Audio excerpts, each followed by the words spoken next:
Hi everyone, welcome to Neethu's classroom. 9ാം class ബയോളജിയിലെ first chapter ആയിട്ടുള്ള to the life പ്രോസസ്സിൻ്റെ third പാർട്ടാണ് ഈ വീഡിയോ. കഴിഞ്ഞ 2 പാർട്ടിലായിട്ട് നമ്മൾ ചാപ്റ്ററിൻ്റെ ഇതുവരെയുള്ള ഭാഗങ്ങൾ വളരെ ഡീറ്റെയിൽ ആയിട്ട് ഡിസ്കസ് ചെയ്തിട്ടുണ്ട്. സെക്കൻഡ് പാർട്ടിൽ നമ്മൾ ഫോട്ടോസിന്തസിസ് ഡീറ്റെയിൽ ആയിട്ട് നോക്കിയിട്ടുണ്ട്. ഇനി നമുക്ക് നോക്കാനുള്ളത് കുറച്ച് അതിനോട് കണക്റ്റഡ് ആയിട്ട് വരുന്ന ബാക്കി കുറച്ച് ടോപ്പിക്കുകളും കൂടിയാണ്. സോ ഇതും കൂടി നോക്കിക്കഴിഞ്ഞാൽ നമുക്ക് ഈ ചാപ്റ്റർ കംപ്ലീറ്റ് ചെയ്യാൻ വേണ്ടിയിട്ട് പറ്റും. അപ്പോൾ മറ്റ് 2 പാർട്ടുകൾ കാണാത്തവർക്ക് വേണ്ടിയിട്ട് ലിങ്ക് കമൻറ്റ് ബോക്സിൽ ഉണ്ടാവും. അതേപോലെ നമ്മുടെ ചാനലിൽ പ്ലേലിസ്റ്റായിട്ട് എല്ലാ 9ാം ക്ലാസ്സിൻ്റെ റിലേറ്റഡ് വീഡിയോസൊക്കെ കൊടുത്തിട്ടുണ്ടാകും. അതിൽ കയറി നോക്കിക്കഴിഞ്ഞാൽ നിങ്ങൾക്ക് ആവശ്യമുള്ള ഭാഗം കാണാൻ വേണ്ടിയിട്ട് പറ്റും. അപ്പോൾ നമുക്ക് ടോപ്പിക് ഒന്ന് നോക്കിയാലോ. Various nutrients from glucose. ഇപ്പം നമ്മൾ ഫോട്ടോസിന്തസിസ് കഴിഞ്ഞ് അതിൻ്റെ പ്രോഡക്റ്റായിട്ട് ഗ്ലൂക്കോസ് ഉണ്ടാവും എന്നുള്ളത് വരെ പറഞ്ഞു വെച്ചു അല്ലേ. ഇനി ഈ ഗ്ലൂക്കോസിനെ പ്ലാന്റ്സ് എങ്ങനെ യൂട്ടിലൈസ് ചെയ്യുന്നു, എങ്ങനെ സ്റ്റോർ ചെയ്യുന്നു എന്നുള്ളതാണ് ഇനി നമ്മൾ നോക്കാൻ പോകുന്നത്. Glucose produced as a result of photosynthesis dissolves quickly in water, so it is stored in insoluble starch. അപ്പോൾ ഗ്ലൂക്കോസ് ഉണ്ടായെങ്കിലും ഈ ഗ്ലൂക്കോസ് എന്ത് ചെയ്യും, പെട്ടെന്ന് വെള്ളത്തിൽ അലിയുന്ന സൊല്യൂബിൾ ആയിട്ടുള്ള ഒരു സാധനമാണ് ഗ്ലൂക്കോസ് എന്ന് പറയുന്നത്. അപ്പോൾ പ്ലാന്റ്സിന് ഗ്ലൂക്കോസിനെ അതേ രൂപത്തിൽ സ്റ്റോർ ചെയ്യുന്നത് നല്ല കാര്യമല്ല. അതുകൊണ്ട് അതിനെ സ്റ്റാർച്ചായിട്ട് കൺവേർട്ട് ചെയ്തിട്ട് അതാകുമ്പോൾ എന്ത് ചെയ്യില്ല, അത്ര പെട്ടെന്ന് വാട്ടറിൽ ഡിസോൾവ് ചെയ്യില്ല. അങ്ങനെ സ്റ്റാർച്ചിൻ്റെ രൂപത്തിലേക്ക് കൺവേർട്ട് ചെയ്തിട്ടാണ് പ്ലാന്റ്സ് അത് സ്റ്റോർ ചെയ്യുക. Energy required for the life processes of plant is obtained from starch. ഇനി ഈ സ്റ്റാർച്ച് സ്റ്റോർ ചെയ്തിട്ട് പ്ലാന്റ്സ് അത് എന്തിനു ഉപയോഗിക്കുന്നു, അതിൻ്റെ മറ്റ് ജീവൽ പ്രവർത്തനങ്ങൾക്ക്, മറ്റ് ലൈഫ് പ്രോസസ്സിന് വേണ്ടിയിട്ട് ഈ ഗ്ലൂക്കോസ് അല്ലെങ്കിൽ സ്റ്റാർച്ചിൻ്റെ രൂപത്തിലുള്ള ഗ്ലൂക്കോസിനെ ആവശ്യത്തിനെടുത്ത് ഉപയോഗിക്കും. Many substances are produced when starch undergoes metabolism. അതായത് ഈ സ്റ്റാർച്ചിൽ നിന്ന് എന്തൊക്കെ ഉണ്ടാവും, മറ്റ് തരത്തിലുള്ള മറ്റ് പ്രൊഡക്ട്സ് ഉണ്ടാക്കാൻ വേണ്ടിയിട്ടും എന്ത് ഉപയോഗിക്കുന്നുണ്ട്, ഈ സ്റ്റാർച്ച് ഉപയോഗിക്കുന്നുണ്ട്. പലതരത്തിലുള്ള പ്രവർത്തനത്തിന് സ്റ്റാർച്ച് ഭാഗമാകുന്നുണ്ട്. ദെൻ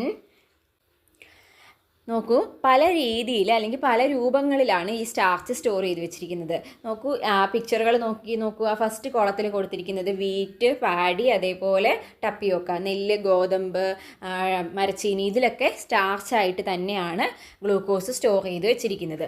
ഇനി ഫ്രൂട്ട്സിൻ്റെ കേസിലേക്ക് വരികയാണെങ്കിലോ, സെക്കൻഡ് കോളത്തിൽ കണ്ടോ, ഓറഞ്ച്, ചക്കപ്പഴം, അതേപോലെ ഗ്രേപ്സ്, ഇതിലൊക്കെ ആണെങ്കിൽ ഗ്ലൂക്കോസ് സ്റ്റാർച്ചിൽ നിന്ന് മാറിയിട്ട് വേറൊരു രൂപത്തിലേക്ക്. ഇതൊക്കെ basically glucose, starch, fructose, sucrose, ഇതൊക്കെ കാർബോഹൈഡ്രേറ്റിൻ്റെ വ്യത്യസ്ത രൂപങ്ങളാണ്.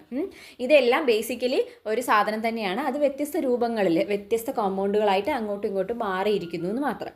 അപ്പോൾ ഇത്തരത്തിലുള്ള നെല്ലിലോ ഗോതമ്പിലോ ഒക്കെ സ്റ്റാർച്ചായിട്ടാണ് ഇരിക്കുന്നതെങ്കിൽ പഴങ്ങളിലേക്ക് വരുമ്പോൾ അധികം അത് ഫ്രക്ടോസിൻ്റെ രൂപത്തിലാണ് സ്റ്റോർ ചെയ്ത് വെച്ചിരിക്കുന്നത്. ഇനി കരിമ്പിലാണെങ്കിൽ അത് സൂക്രോസ് എന്നുള്ള മറ്റൊരു രൂപത്തിലാണ് സ്റ്റോർ ചെയ്ത് വെച്ചിരിക്കുന്നത്. ഇതൊക്കെ കാർബോഹൈഡ്രേറ്റിൻ്റെ വ്യത്യസ്ത രൂപങ്ങളാണ്. ഇനി അടുത്തൊരു സെക്ഷൻ നോക്കൂ, ഫാറ്റ് എന്തിലൊക്കെയാണ് സ്റ്റോർ ചെയ്ത് വെച്ചിരിക്കുന്നത്, ഈ പറയുന്ന എള്ള്, തേങ്ങ, അതേപോലെ സൂര്യകാന്തിയുടെ സീഡ് നമ്മൾ എടുക്കും അല്ലേ, സൺഫ്ലവറിൻ്റെ സീഡ്, ഇതിലൊക്കെ ഫാറ്റ് എന്നുള്ള രൂപത്തിലാണ് സ്റ്റോർ ചെയ്ത് വെച്ചിരിക്കുന്നത്. ഇനി പ്രോട്ടീൻ എവിടെ നിന്നൊക്കെയാണ് നമുക്ക് ലഭിക്കുന്നത്, പയറുവർഗ്ഗങ്ങളിൽ കടല, ചെറുപയർ, പരിപ്പ്, ഇങ്ങനത്തെ സാധനങ്ങളൊക്കെ പ്രോട്ടീൻ അടങ്ങിയിരിക്കുന്നു. ഇനി ഫ്രൂട്ട്സിലും വെജിറ്റബിൾസിലും അടങ്ങിയിട്ടുണ്ട് എന്ത്, വൈറ്റമിൻസ് അല്ലേ. സോ താഴെ കൊടുത്തിരിക്കുന്ന ഇല്ലുസ്ട്രേഷൻ നോക്കൂ. സോ ഫോട്ടോസിന്തസിസിൻ്റെ പ്രൊഡക്റ്റായിട്ട് ഗ്ലൂക്കോസ് ഉണ്ടാകുന്നു. ഗ്ലൂക്കോസ് സ്റ്റാർച്ചായിട്ട് കൺവേർട്ട് ചെയ്യാം, സ്റ്റാർച്ച് സൂക്രോസ് ആയിട്ടും ചില കേസിൽ കൺവേർട്ട് ചെയ്യുന്നു. ആൻഡ് ഈ ഗ്ലൂക്കോസ് പല രീതിയിൽ പ്ലാന്റ്സിൽ യൂസ് ചെയ്യപ്പെടുന്നുണ്ട്. അത് ഏതൊക്കെ രീതിയിലാണെന്നുള്ളത് നമുക്ക് താഴെ എഴുതാം. അതായത് ചില പ്ലാന്റ്സിൽ അത് സ്റ്റാർച്ചായിട്ട് തന്നെ യൂസ് ചെയ്യുന്നു, ചിലതിൽ സൂക്രോസ് ആക്കി കൺവേർട്ടായിട്ടാണ് യൂസ് ചെയ്യുന്നത്, ചിലതിൽ അത് ഫ്രക്ടോസിൻ്റെ ഫോമിലായിരിക്കും, ചിലതിൽ ഫാറ്റായിട്ട്, പ്രോട്ടീനായിട്ട്, വൈറ്റമിനായിട്ട്, ഇങ്ങനെയൊക്കെ പല രീതിയിൽ പ്ലാന്റ്സിൽ സ്റ്റോർ ചെയ്തിട്ട് യൂസ് ചെയ്യുന്നുണ്ട്. സോ അത് നമുക്കിവിടെ എഴുതാം. Then didn't you understand how plants get nutrients? Other organisms receive these nutrients from their life activities, for their life activities. അപ്പോൾ പ്ലാന്റ്സിന് എവിടെ നിന്നാണ് ഈ ന്യൂട്രിയൻസ് കിട്ടുന്നതെന്ന് മനസ്സിലായല്ലോ. ബേസിക്കലി ഇറ്റ് ഈസ് ഫ്രം ഫോട്ടോസിന്തസിസിൻ്റെ ആഫ്റ്റർ എഫക്റ്റ് ആയിട്ടാണ് ഗ്ലൂക്കോസ് ഉണ്ടാകുന്നതും പിന്നീട് അതാണ് പല മെറ്റബോളിസത്തിലൂടെ കടന്നുപോയി മറ്റ് പല പ്രോഡക്റ്റ്സ് ആയിട്ട് മാറിയിട്ട് പ്ലാന്റ്സിൽ സ്റ്റോർ ചെയ്യപ്പെടുന്നതും. ഇനി ബാക്കിയുള്ള ഓർഗാനിസത്തിന് ഈ ന്യൂട്രിയൻസ് കിട്ടണമെങ്കിൽ നമ്മൾ എന്ത് കഴിക്കണം, നമ്മൾ ഈ പ്ലാന്റ്സിനെ നമ്മൾ ഭക്ഷണമായിട്ട് ഉപയോഗിക്കുന്നു, അപ്പോൾ അത് നമ്മുടെ ബോഡിയിൽ എത്തുന്നു. അങ്ങനെ ഈ പറഞ്ഞ ന്യൂട്രിയൻസ് ഒക്കെ നമ്മുടെ ബോഡിയിലും എത്തുന്നു. ഇനി ന്യൂട്രിയൻസ് എന്ന് പറഞ്ഞു കഴിഞ്ഞാൽ നമ്മുടെ ജീവൽ പ്രവർത്തനങ്ങൾ, നമ്മുടെ ഉള്ളിലുള്ള ലൈഫ് പ്രോസസ്സുകൾ നടത്താൻ വേണ്ടിയിട്ട് നമുക്ക് ആവശ്യമായ വസ്തുക്കളെയാണ് നമ്മൾ ന്യൂട്രിയൻസ് എന്ന് പറയാം. ആ പ്രോസസ്സിനെ, നമ്മൾ ഈ പറഞ്ഞ സാധനങ്ങളൊക്കെ നമ്മൾ ഉള്ളിലേക്ക് എടുക്കുന്ന ആ ഒരു പ്രോസസ്സിനെ, നമ്മൾ കഴിക്കുന്ന പ്രോസസ്സിനെയാണ് ന്യൂട്രീഷൻ എന്ന് പറയുക. ഇനി നമ്മുടെ ബോഡിക്ക് അത്യാവശ്യമായിട്ടുള്ള ന്യൂട്രിയൻസിൻ്റെ പേരുകൾ എഴുതാനാണ് അവിടെ പറഞ്ഞിരിക്കുന്നത്. List the nutrients. നിങ്ങൾ പണ്ട് ചെറിയ ക്ലാസ്സിലൊക്കെ പഠിച്ചിട്ടുള്ളതായിരിക്കും, എന്നാലും നമുക്കൊന്ന് ലിസ്റ്റ് ചെയ്ത് നോക്കാം. മിനറൽസും വാട്ടറും അതിൽ ഓൾറെഡി പറഞ്ഞിട്ടുണ്ട്. അതുകൂടാതെ ഇമ്പോർട്ടൻ്റ് ആയിട്ടുള്ള മറ്റു കാര്യങ്ങൾ എന്തൊക്കെയാണ്?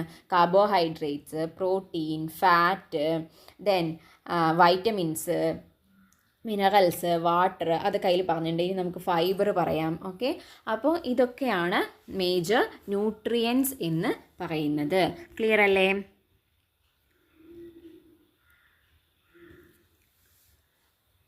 ഇനി നോക്കൂ, nutrients produced by plants through metabolism reach herbivores through food. അപ്പോൾ പ്ലാന്റ്സ് അതിൻ്റെ മെറ്റബോളിസം വഴി ഈ ന്യൂട്രിയൻസ് ഒക്കെ ഉണ്ടാക്കി വെക്കുന്നു.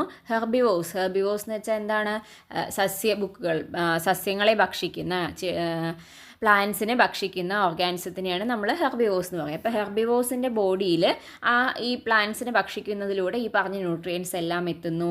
ഇനി കാർണിവോസ് ആണെങ്കിലോ, herbivores are eaten by carnivores. ഹെർബിവോസിനെ ആര് തിന്നുന്നു?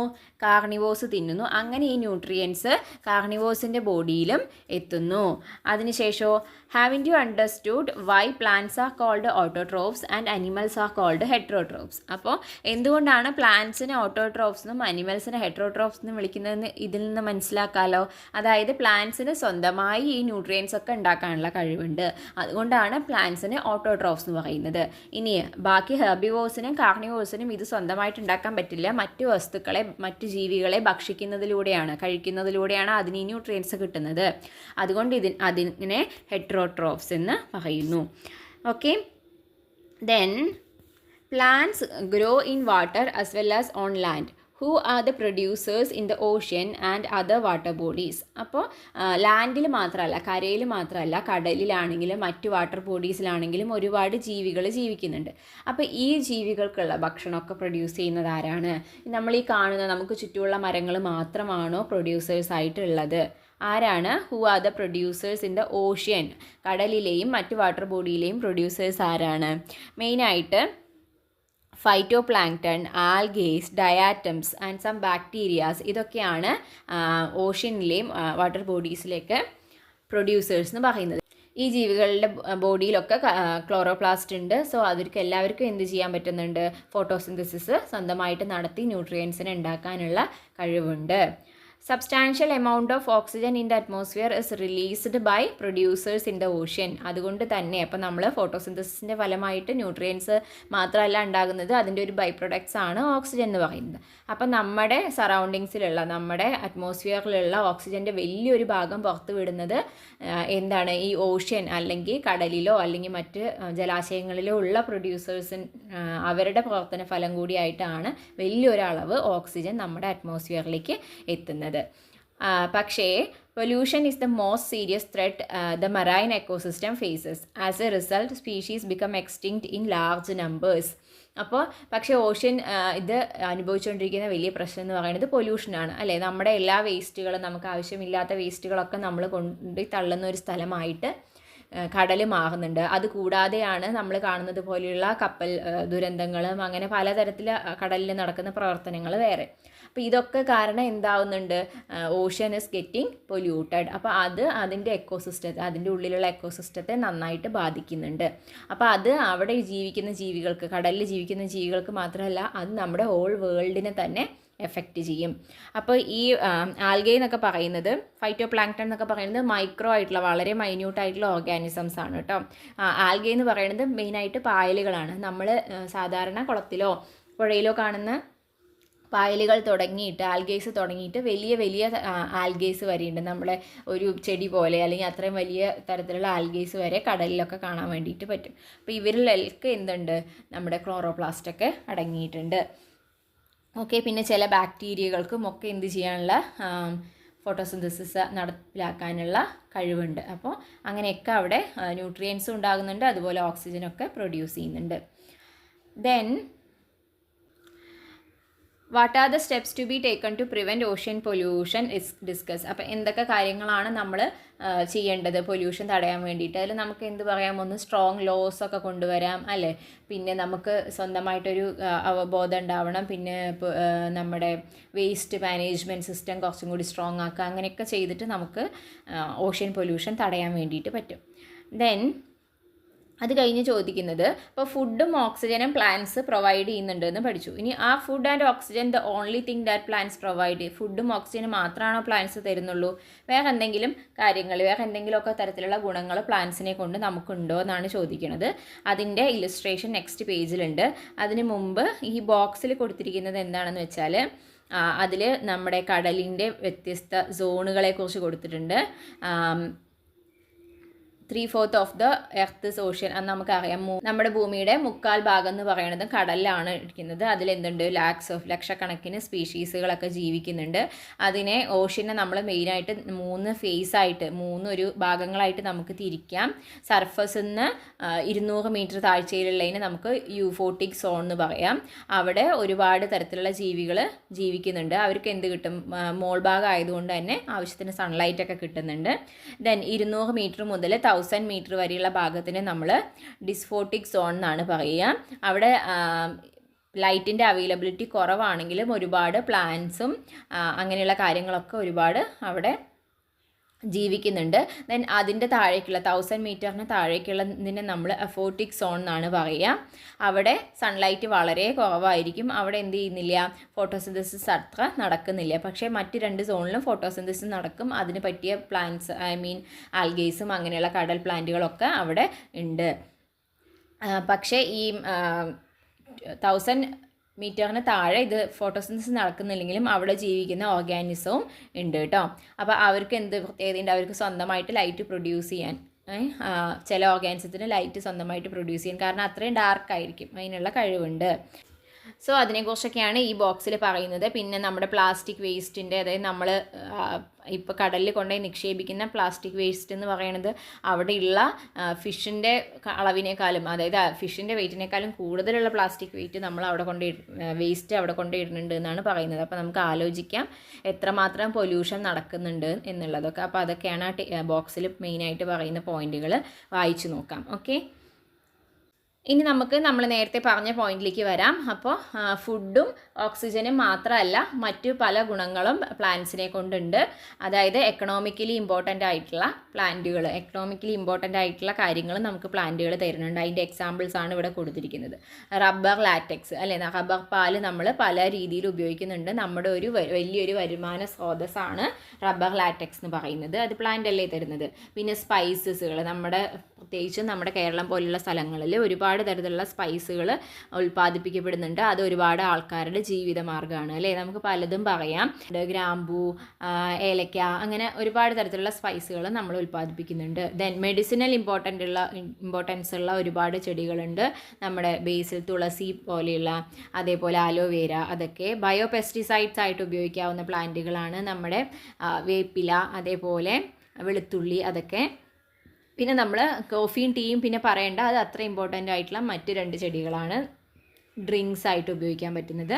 സോ ഇതൊക്കെ ചെടികളെ കൊണ്ടുള്ള മറ്റ് ഉപയോഗങ്ങളാണ് നമുക്കുള്ളത്. ഓക്കെ, സോ അതിൻ്റെ ഒരു നോട്ടായിട്ട് നമ്മൾ നോക്കുകയാണെങ്കിൽ നമുക്ക് economic importance of plants are vital for human survival and play a crucial role in the economy. They provide us with food, clothing, shelter, medicine and various other essential resources.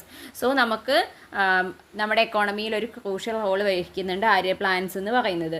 അതായത് നമുക്ക് food തരുന്നുണ്ട്, അത് of course നമുക്കറിയാം. അത് കൂടാതെയുള്ള മറ്റു ഉപയോഗങ്ങളെ ആണ് നമ്മൾ മെയിനായിട്ട് പറയുന്നത്.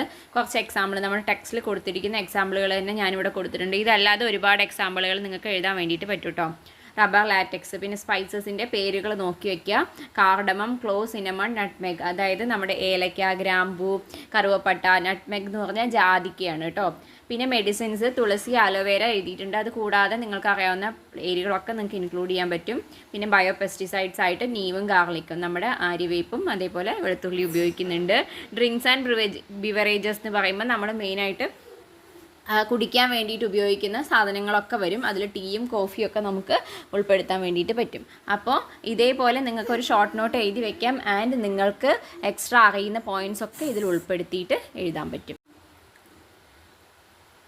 അപ്പോൾ ഇത് നമുക്കൊരു എക്സ്പെക്റ്റഡ് ക്വസ്റ്റ്യൻ ആയിട്ട് കരുതാൻ പറ്റുന്നതാണ്. അപ്പോൾ അവോയ്ഡ് ചെയ്യാതെ ഈ ഭാഗം നോക്കിയിട്ട് കുറച്ച് എക്സാമ്പിൾ പഠിച്ചു വയ്ക്കുക. മാർക്കിനനുസരിച്ചിട്ട് കുറച്ചും കൂടി എക്സ്പാൻഡ് ചെയ്തിട്ട് എഴുതുക. ഓക്കെ. ഇനി നമ്മൾ എക്കോളജിക്കൽ ഇമ്പോർട്ടൻസ് ഓഫ് പ്ലാന്റ്സിനെ കുറിച്ചിട്ടാണ് പറയാൻ പോകുന്നത്.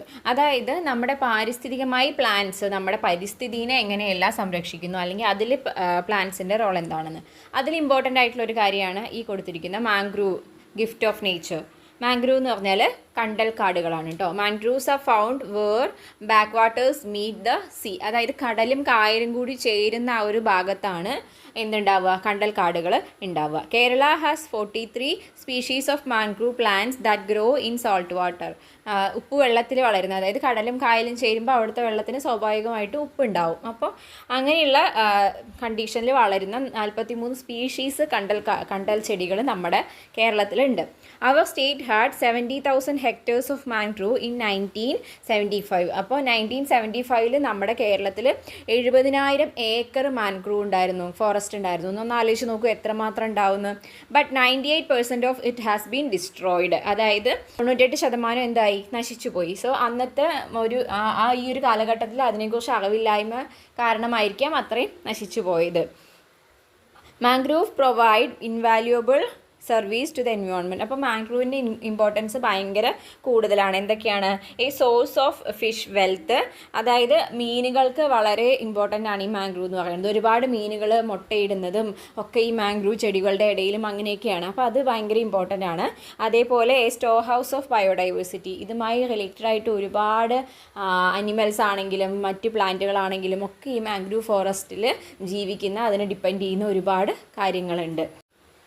കൺസർവേഷൻ ഓഫ് കോസ്റ്റൽ സോയിൽ, അതായത് ഈ തീരപ്രദേശത്തുള്ള മണ്ണ് ഒലിച്ചു പോവാതെ തടഞ്ഞു നിർത്തുന്നതിൽ ഈ കണ്ടൽ ചെടികൾക്ക് വളരെ പ്രധാനപ്പെട്ട ഒരു പങ്കുണ്ട്. Then defence against global warming by absorbing 4 to 3 times more carbon dioxide compared to evergreen forest. അതായത് കാർബൺ ഡൈ ഓക്സൈഡ് വലിച്ചെടുക്കുന്നതിൽ വളരെ കൂടുതലായിട്ടുള്ള നല്ല എഫിഷ്യൻ്റ് ആയിട്ടുള്ള ചെടികളാണ് ഈ മാംഗ്രൂവ്സ് എന്ന് പറയുന്നത്. അപ്പോൾ ഗ്ലോബൽ വാർമിങ്ങിനെ തടഞ്ഞു നിർത്താൻ വേണ്ടിയിട്ട്, ചൂട് അന്തരീക്ഷത്തിൻ്റെ ഊഷ്മാവ് കൂടുന്നതിനെ തടഞ്ഞു നിർത്താൻ വേണ്ടിയിട്ട് ഇവർ ഹെൽപ്പ് ചെയ്യുന്നുണ്ട്.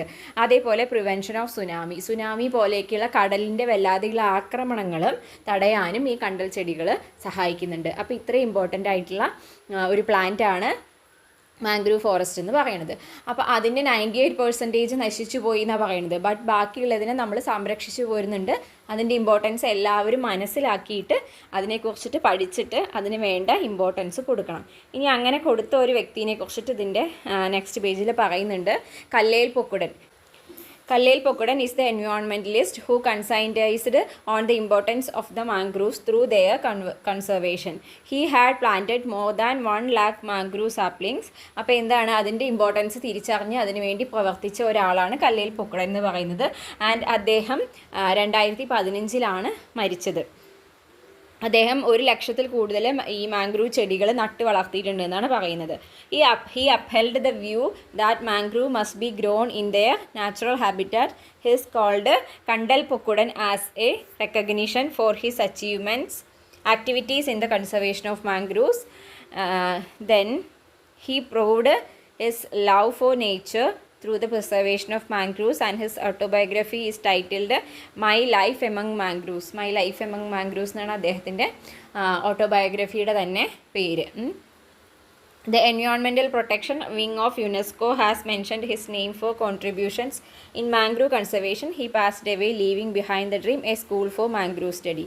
ഒരു മാംഗ്രൂവ് സ്റ്റഡിക്ക് വേണ്ടിയിട്ട് ഒരു സ്കൂൾ ഉണ്ടാക്കണം, അല്ലെങ്കിൽ അങ്ങനെ ഒരു എൻവയോൺമെൻറ്റൽ സ്റ്റഡി തുടങ്ങി വെക്കണം എന്ന് വിചാരിച്ച് ആഗ്രഹം ബാക്കി വെച്ചിട്ടാണ് അദ്ദേഹം പോയത്. യുനെസ്കോ പോലും അദ്ദേഹത്തിൻ്റെ പേര് മെൻഷൻ ചെയ്തിട്ടുണ്ട് എന്നാണ് പറയുന്നത്. അതാണ് കല്ലേൽ പൊക്കുടൻ്റെ ഇമ്പോർട്ടൻസ് കേട്ടോ. ഓക്കെ, സോ നമ്മൾ മാംഗ്രൂവ്സിനെ കുറിച്ച് സംസാരിച്ചു. അപ്പോൾ ചിലപ്പം ഇതുപോലെ എക്കണോമിക് ഇമ്പോർട്ടൻസും എക്കോളജിക്കൽ ഇമ്പോർട്ടൻസും ഒരുമിച്ച് ക്വസ്റ്റ്യൻ ആയിട്ട് ചോദിക്കാൻ സാധ്യതയുണ്ട്. അപ്പോൾ നമ്മൾ എക്കണോമിക്കിൽ പറഞ്ഞ കാര്യങ്ങളൊക്കെ ഉൾപ്പെടുത്തി അതേപോലെ ഈ എക്കോളജിക്കലിൽ മാംഗ്രൂവിൻ്റെ ഒക്കെ കാര്യം പറഞ്ഞുകൊണ്ട് നമുക്ക് ഒരുമിച്ച് രണ്ടും കൂടി കൂട്ടിച്ചേർത്ത് എഴുതാൻ പറ്റും. സോ അതേപോലെ നിങ്ങളോട് പ്ലാന്റ്സ് ദ പ്രൊട്ടക്റ്റേഴ്സ് ഓഫ് ബയോസ്ഫിയറിൻ്റെ പ്ലാന്റ്സ് ദ പ്രൊട്ടക്റ്റേഴ്സ് ഓഫ് ബയോസ്ഫിയറിൻ്റെ തീമിൽ സെമിനാർ അവതരിപ്പിക്കാനൊക്കെ പറയുന്നതാണ്. അടുത്തത് പറയുന്നത് ദെൻ ചാപ്റ്റർ കൺക്ലൂഡ് ചെയ്യുന്നത് plants are the foundation stones of the biosphere. Depletion of plants will ultimately affect the survival of life itself.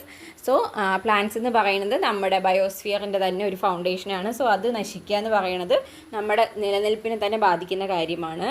The concept of sustainable development is formulated by considering plants as well. If that is to be possible, activities focused on environmental awareness is necessary. അപ്പോൾ നമ്മൾ എപ്പോഴും ഡെവലപ്മെൻറ്റിൻ്റെ പുറകെ പോകുമ്പോൾ നമ്മൾ പുരോഗതിയുടെയും പുരോഗമനത്തിൻ്റെയും കാര്യം പറഞ്ഞിട്ട് ഒരുപാട് പുതിയ കാര്യങ്ങളൊക്കെ കെട്ടിപ്പൊക്കുന്ന സമയത്ത് നമ്മൾ എന്തും ചെയ്യണം, ഈ ഒരു കാര്യം കൂടി മനസ്സിൽ വെച്ചിട്ട് വേണം ചെയ്യാൻ. സസ്റ്റൈനബിൾ ഡെവലപ്മെൻറ്റ് എന്ന് പറഞ്ഞാൽ നമ്മുടെ പ്രകൃതിയെ നിലനിർത്തിക്കൊണ്ടുള്ള ഡെവലപ്മെൻറ്റ് മാത്രമാണ് നമുക്ക് ഭാവിയിൽ നിലനിൽപ്പ് തരുള്ളൂ. സോ അതിന് വേണ്ടിയിട്ടുള്ള അവെയർനെസ് ആവശ്യമുണ്ട്. We all need to be prepared for that. That will be possible only if we adopt the environmental perspective in life based on scientific consciousness. അപ്പം നമ്മൾ ഒരു ശാസ്ത്രീയപരമായ ബോധത്തോടു കൂടി ഇതിനെയൊക്കെ നോക്കിക്കണ്ടാൽ മാത്രമാണ് നമുക്ക് ഇങ്ങനെ ഈ രീതിയിൽ പ്രകൃതിയെയും കൂടി സംരക്ഷിച്ചുകൊണ്ട് മുന്നോട്ട് പോയിട്ട് നമുക്കൊരു ബെറ്റർ നാളെ ഫ്യൂച്ചർ ഉണ്ടാക്കാൻ വേണ്ടിയിട്ട് പറ്റുള്ളൂ. സോ ഓക്കെ, അപ്പോൾ ഇത്രയും പോയിന്റുകളാണ് ഈ ചാപ്റ്ററിലുള്ളത്. ഇമ്പോർട്ടൻ്റ് ആയിട്ടുള്ള ഭാഗങ്ങളൊക്കെ ഫസ്റ്റ് ഭാഗത്ത് കഴിയുന്നു. ആൻഡ് ഈ ഭാഗം കൂടി മിസ്സാക്കാതെ നന്നായി നേരത്തെ തന്നെ വായിച്ചു വെക്കുക. ക്വസ്റ്റ്യൻസ് ചോദിക്കാൻ സാധ്യത ഉണ്ട് ഇവിടെ നിന്നും, അപ്പോൾ അത് മിസ്സാക്കി കളയരുത്. ഓക്കെ, ദെൻ നമുക്കിനി ലെറ്റർ സക്സസ് ക്വസ്റ്റ്യൻസും കൂടി നോക്കിയിട്ട് ഈ വീഡിയോ അവസാനിപ്പിക്കാം. സോ നമുക്ക് ലെറ്റർ സക്സസ് ക്വസ്റ്റ്യൻസ് ഒന്ന് നോക്കാം. ഫസ്റ്റത്തെ, compare the outer membrane of raw egg and boiled egg using the indicators given below. അപ്പം റോ എഗ്, പച്ചമുട്ടയും പുഴുങ്ങിയ മുട്ടയും തമ്മിലുള്ള ഡിഫറൻസുകൾ താഴെ കൊടുത്തിരിക്കുന്ന permeability, possibility of osmosis, possibility of active transport, ഈ പോയിന്റുകളിൽ ഈ റോ എഗ്ഗിനും ബോയിൽഡ് എഗ്ഗിനും എന്താണ് വ്യത്യാസം? അതിൻ്റെ ഔട്ടർ മെമ്പറൈൻ കേട്ടോ, അതായത് പുറത്തുള്ള ഷെല്ലല്ല, അതിൻ്റെ ഉള്ളിൽ ഒരു ചെറിയ പാട പോലത്തെ ഒരു മെമ്പറൈൻ ഉണ്ടാവുമല്ലോ. നമ്മൾ പുഴുങ്ങിയ മുട്ടയുടെ തോട് പൊട്ടിച്ച് കഴിയുമ്പോൾ അതിൻ്റെ ഉള്ളിലൊരു കവറിങ്ങും കൂടി കാണുമല്ലോ. അതിനെക്കുറിച്ചാണ് പറയണത് കേട്ടോ. അപ്പോൾ അതിൻ്റെ പെർമിയബിലിറ്റിയിലും ഒക്കെ ഈ പുഴുങ്ങുമ്പോൾ എന്താണ് വ്യത്യാസം സംഭവിക്കണേ എന്നുള്ളതാണ് നോക്കണത്. അപ്പോൾ നമുക്ക് ആൻസർ എങ്ങനെ വരുന്നു നോക്കാം. നോക്കൂ, when an egg is boiled the proteins with the eggshell membrane undergo a chemical change due to heat. അപ്പോൾ അവിടെ ചൂടാവുമ്പോൾ എന്താ സംഭവിക്കുന്നത്? സോ എഗ്ഗ് ബേസിക്കലി പ്രോട്ടീനാണ്, അതിൻ്റെ ഔട്ടർ മെമ്പറൈനിലും പ്രോട്ടീൻസ് കൊണ്ടാണ് അത് ഉണ്ടാക്കിയിരിക്കുന്നത്.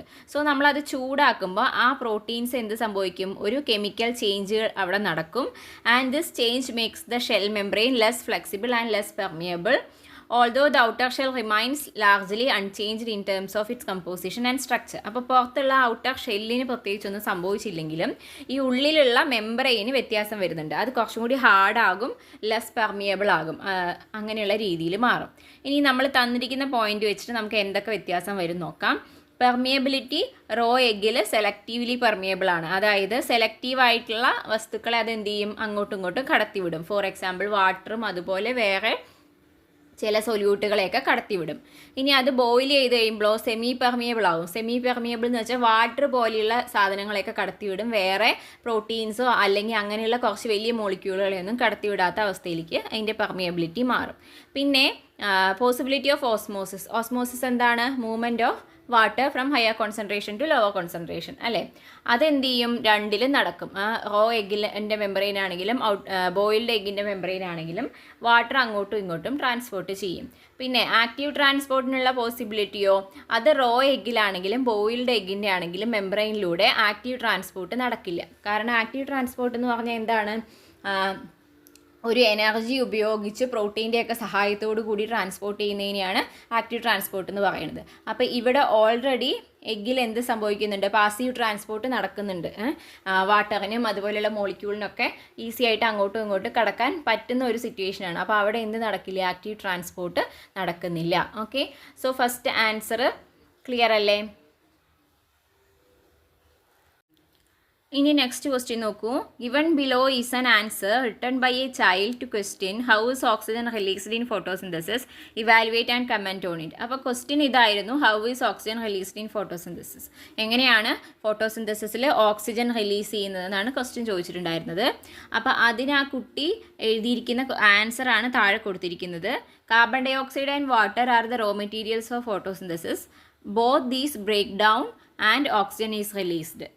കാർബൺ ഡൈ ഓക്സൈഡും വാട്ടറുമാണ് ഫോട്ടോസിന്തസിസിൻ്റെ റോ മെറ്റീരിയൽസ് അല്ലേ?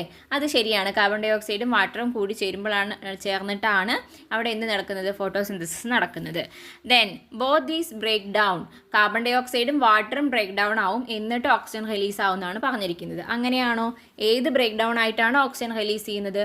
അത് വാട്ടർ മോളിക്യൂൾസ് ആണ്. നമ്മൾ ഡീറ്റെയിൽ ആയിട്ട് പഠിച്ചതാണ് അല്ലേ? വാട്ടർ ബ്രേക്ക് ചെയ്തിട്ട് അതിൽ ഓക്സിജനാണ് O2 ആയിട്ട് പുറത്തേക്ക് റിലീസ് ചെയ്യുന്നത്. അപ്പോൾ അത് കുറച്ച് ശരിയാണ്, കുറച്ച് തെറ്റാണ്. അപ്പോൾ നമുക്ക് ആൻസർ എങ്ങനെ എഴുതാം? സോ നമുക്ക് ആൻസർ കൊടുക്കാം. The statement is partially correct. It's true that carbon dioxide and water are the raw materials for photosynthesis. But during photosynthesis, water is indeed broken down. ആ പ്രോസസ്സിന് പറയുന്ന പേര് ഫോട്ടോളിസിസ് ആണ്. And oxygen is released as a by product. അപ്പോൾ എന്താ ഉണ്ടാവുക? Water break down ചെയ്തിട്ടാണ് oxygen release ചെയ്യുന്നത്. However carbon dioxide is not broken down in the same way. Carbon dioxide broke down ആകുന്നില്ല. But അതെന്തിനു ഉപയോഗിക്കപ്പെടുകയാണ് ചെയ്യുന്നത്? Glucose ഉണ്ടാക്കാൻ വേണ്ടി ഉപയോഗിക്കുകയാണ് CO2 ചെയ്യുന്നത്. ഓക്കെ, സോ അങ്ങനെ എഴുതാൻ വേണ്ടിയിട്ട് പറ്റും. ക്ലിയർ അല്ലേ? ഇനി ലാസ്റ്റ് ക്വസ്റ്റ്യൻ നോക്കിക്കഴിഞ്ഞാൽ, തോ photosynthesis is ultimately anabolism, it also involves catabolism. Analyse the statement. അപ്പോൾ ഫോട്ടോസിന്തസിസ് എന്ന് പറയുന്നത് ഒരു ആനബോളിക് റിയാക്ഷൻ ആണെങ്കിലും അതിൽ കാറ്റബോളിസം ഇൻവോൾവ് ചെയ്യുന്നുണ്ട് എന്നാണ് ക്വസ്റ്റ്യൻ പറയുന്നത്. സോ ഈ ക്വസ്റ്റ്യൻ എന്ത് ചെയ്യണം? ആദ്യം മനസ്സിലാക്കണം എന്താണ് ആനബോളിസം, എന്താണ് കാറ്റബോളിസം എന്ന് മനസ്സിലാവണം. ആനബോളിസം എന്ന് പറഞ്ഞാൽ ചെറിയ ചെറിയ വസ്തുക്കൾ അല്ലെങ്കിൽ ചെറിയ ചെറിയ കമ്പോണൻസ് കൂടി ചേർന്നിട്ട് ഒരു കോംപ്ലക്സ് വലിയ കമ്പോണൻ്റ് ഉണ്ടാകുന്ന അത്തരത്തിലുള്ള പ്രോസസ്സിനെയാണ് നമ്മൾ എന്ത് പറയുക? ആനബോളിക് റിയാക്ഷൻ അല്ലെങ്കിൽ ആനബോളിസം എന്ന് പറയുന്നത്. കാറ്റബോളിസം അതിന് നേരെ തിരിച്ചാണ്. അതായത് ഒരു കോംപ്ലക്സ് ആയിട്ടുള്ള സാധനം ഇങ്ങനെ ബ്രേക്ക് ഡൗൺ ആയിട്ട് ചെറിയ ചെറിയ പ്രോഡക്റ്റായിട്ട് മാറുന്നതിനെയാണ് നമ്മൾ കാറ്റബോളിക് റിയാക്ഷൻ എന്ന് പറയുക. അപ്പോൾ ഒരു സാധനം ഉണ്ടാകുന്നതിനെ ആനബോളിസം എന്ന് പറയുകയാണെങ്കിൽ ആ വലിയ സാധനം ബ്രേക്ക് ഡൗൺ ആകുന്നതിനെയാണ് കാറ്റബോളിസം എന്ന് പറയുക. അപ്പോൾ ഫോട്ടോസിന്തസിസ് ഒരു ആനബോളിക് റിയാക്ഷനാണ് എന്നാണ് പറയുന്നത്. അത് ശരിയല്ലേ? കാർബൺ ഡൈ ഓക്സൈഡും വാട്ടറും ഒക്കെ കൂടി ചേർന്നിട്ട് ഗ്ലൂക്കോസ് ഉണ്ടാകുന്നു. അപ്പോൾ അവിടെ ഒരു ആനബോളിക് റിയാക്ഷനാണ് മെയിനായിട്ട് നടക്കുന്നത് അല്ലേ? അപ്പോൾ ഫോട്ടോസിന്തസിസ് എന്ന് പറയുന്നത് ഒരു ആനബോളിക് റിയാക്ഷൻ ആണ്. പക്ഷേ അതിലെന്ത് ഇൻവോൾവ് ചെയ്യുന്നുണ്ട്? കാറ്റബോളിസവും ഇൻവോൾവ് ചെയ്യുന്നുണ്ട്. അതെവിടെയാണ് നമുക്ക് പറയാൻ പറ്റുന്നത്? അത് നമ്മൾ നേരത്തെ പറഞ്ഞ സെക്കൻഡ് ക്വസ്റ്റ്യനിൽ പറഞ്ഞതുപോലെ തന്നെ വാട്ടർ എന്ത് ചെയ്യുന്നുണ്ട്? അവിടെ സ്പ്ലിറ്റ് ചെയ്യുന്നുണ്ട് അല്ലേ? വാട്ടർ അവിടെ ബ്രേക്ക് ഡൗൺ ചെയ്യുന്നുണ്ട്. അപ്പോൾ അവിടെ ഒരു കാറ്റബോളിസം നടക്കുന്നില്ലേ? ബ്രേക്ക് ഡൗൺ പ്രോസസ്സ് നടക്കുന്നുണ്ട്. അപ്പോൾ ഫോട്ടോസിന്തസിസ് ആനബോളിസം ആണെങ്കിലും അതിൽ കാറ്റബോളിസവും ഇൻവോൾവ് ചെയ്യുന്നുണ്ട്. അപ്പോൾ നമ്മുടെ ഈ കൊടുത്തിരിക്കുന്ന സ്റ്റേറ്റ്മെൻറ്റ് കറക്റ്റ് തന്നെയാണ് അല്ലേ? സോ നമുക്ക് അതിനൊന്ന് എഴുതുന്നത് എങ്ങനെയാണെന്ന് നോക്കാം. While photosynthesis is primarily an anabolic process building glucose from simpler molecules, it also involves catabolic steps. അപ്പോൾ നേരത്തെ പറഞ്ഞത് തന്നെയാണ്, അനബോളിക് പ്രോസസ്സ് ആണെങ്കിലും അതിൽ കാറ്റബോളിക് സ്റ്റെപ്സ് വരുന്നുണ്ട്.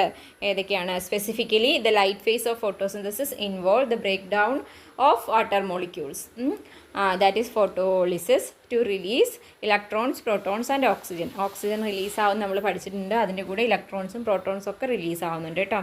This water break down is a catabolic process. Okay, so ഇങ്ങനെ answer ചെയ്യാൻ വേണ്ടിയിട്ട് പറ്റും. സോ നമ്മൾ ഈ ചാപ്റ്റർ കംപ്ലീറ്റ് ആയിട്ട് ഡിസ്കസ് ചെയ്തിട്ടുണ്ട്. ലേറ്റസ്റ്റ് SS ക്വസ്റ്റ്യൻസ് ഉൾപ്പെടെ എല്ലാം ഡിസ്കസ് ചെയ്ത് തീർത്തിട്ടുണ്ട്. സോ 3 പാർട്ടുകളും കാണുക. മനസ്സിലായി എന്ന് വിചാരിക്കുന്നു. എന്തെങ്കിലും സംശയങ്ങളോ ക്ലാസ്സിനെ കുറിച്ചുള്ള നിങ്ങളുടെ അഭിപ്രായങ്ങളോ ഒക്കെ കമൻസിൽ അറിയിക്കുക. അതേപോലെ തന്നെ ക്ലാസ് നിങ്ങൾക്ക് ഉപകാരപ്രദമായിട്ട് തോന്നുന്നുണ്ടെങ്കിൽ നിങ്ങളുടെ ഫ്രണ്ട്സിനൊക്കെ ഷെയർ ചെയ്ത് കൊടുക്കുക, ലൈക്ക് ചെയ്യുക. അതേപോലെ തന്നെ സബ്സ്ക്രൈബ് ചെയ്യാൻ മറക്കാതിരിക്കുക. ഓക്കെ, നമുക്ക് സെക്കൻഡ് ചാപ്റ്ററിലെ വീഡിയോസ് ആയിട്ട് കാണാം. അതുവരെ bye. Thank you for watching.